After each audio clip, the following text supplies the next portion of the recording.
Hi, this is for my chemistry and pre-AP chemistry classes. I just started talking about the mole. This should be the second video you're watching. We should have already talked about the definition of a mole and the definition of Avogadro's number, and slightly talked about the definition of molar mass. In this video, we're going to learn how to calculate molar mass.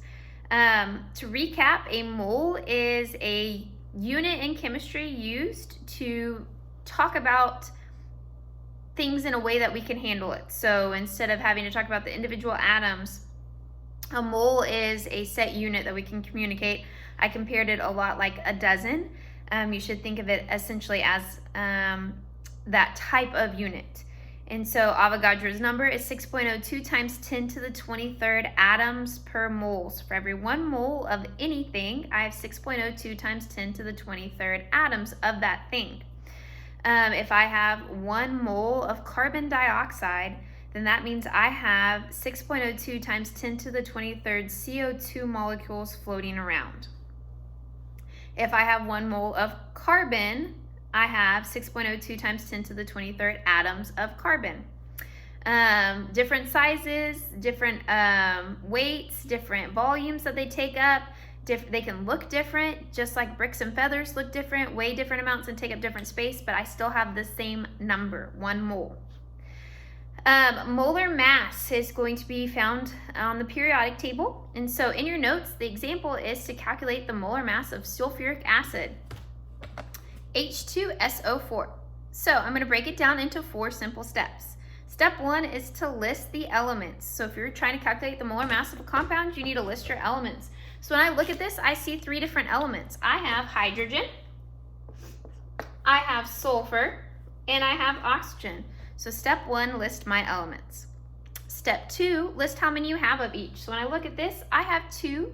That little 2 attached to the hydrogen is telling me that I have 2 hydrogens. I have 1 sulfur. Since there's no number attached, I know that I only have 1 of them. And then I have 4 oxygens because of that little 4 attached. So step 1, list your elements. Step 2, list how many you have of each. Step 3, multiply them by the masses found on the periodic table. When you look at the periodic table, I don't have one to pull up all handy for you. You're going to see numbers down at the bottom. So hydrogen should have 1 point, and then depending on what periodic table you're looking at, 1.008, 1.0079, something like that. That is your molar mass. That's where we're pulling from. So for hydrogen, I'm going to use the number 1.008 to make it easier and probably match majority of your periodic tables. And then sulfur would be 32.06, and oxygen is going to be 16.00. It's important to have at least 2 decimal places. Most periodic tables should give you 2 decimal places, so you should include both of them. So you should be able to find those numbers. If you can't find them with those elements on your periodic tables, then you can send me a message and we can talk about it. So then the next step, so step 1, list your elements. Step 2, list how many you have. Step 3, multiply them by their mass found on the periodic table. So when I do this, I'm going to say 2.06 because 2 times 1.08 is 2.06. This one is going to stay the same because 1 times something is just itself.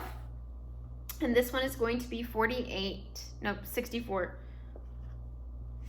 64, 3 would be 48. 64. So step 4, the final step, is just to add them all together. So I'm going to take all those masses and add them all together, which it should be 98.08. It's going to be grams. So this is how you calculate molar mass. This means if I have 1 mole of sulfuric acid, I'm going to have 98.08 grams. The molar mass of sulfuric acid is 98.08 grams per every mole. Grams per mole. So that's how you calculate molar mass. There's a second example in your notes.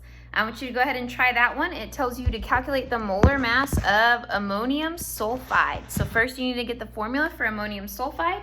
If you don't know it, we can work it out together real fast to get you started.